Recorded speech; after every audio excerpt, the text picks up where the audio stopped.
So in my last video I presented Jim Mert's edition Specialized Allez from 1987, and it was a complete bike and it had a bent fork, and I was talking about restoring it.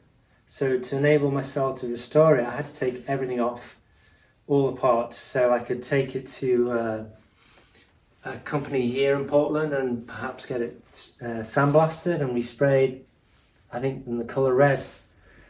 But since I decided to restore it, I had huge problems taking off the components.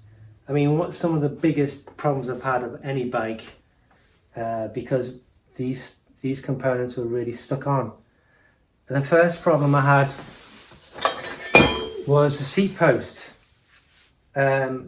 because the seat post was, I realised after 10 minutes of trying to get it off, it wasn't moving.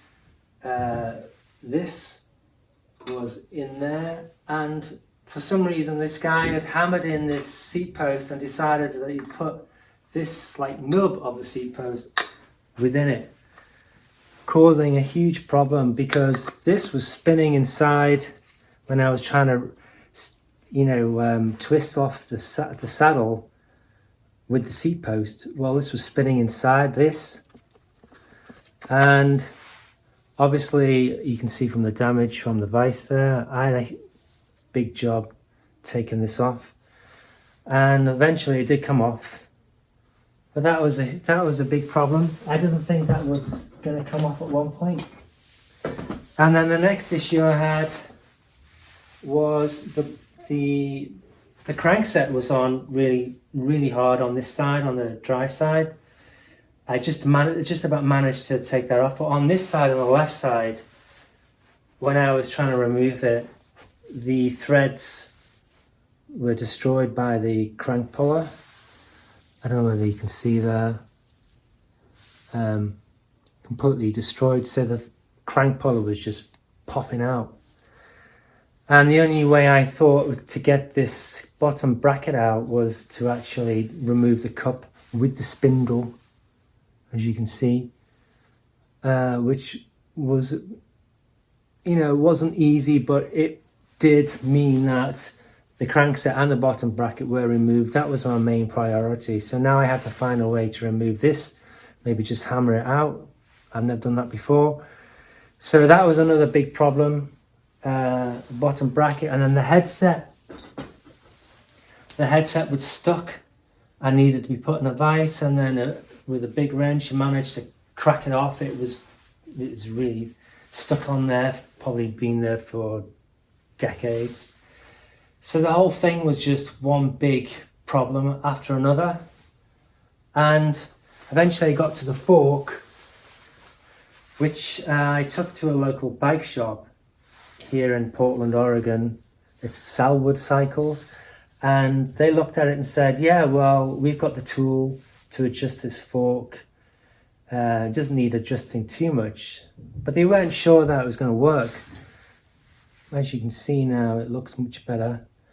They did say, however, that while they were adjusting it, there was some rippling in this just here at the bottom of this blade, because this was the blade that was damaged. He said from here to here was fine.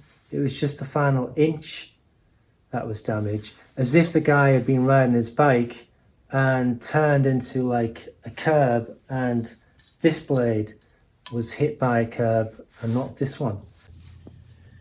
Here's a slight ripple from the adjustment. You can just see it there. It's very slight, but when I put my thumb across it, you can actually feel a slight ripple in that metal, but I don't think it's sufficient to be of any concern.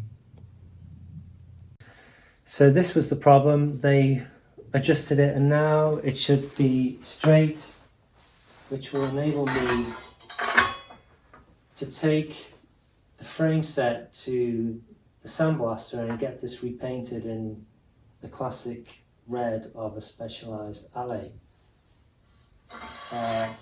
So all parts are off.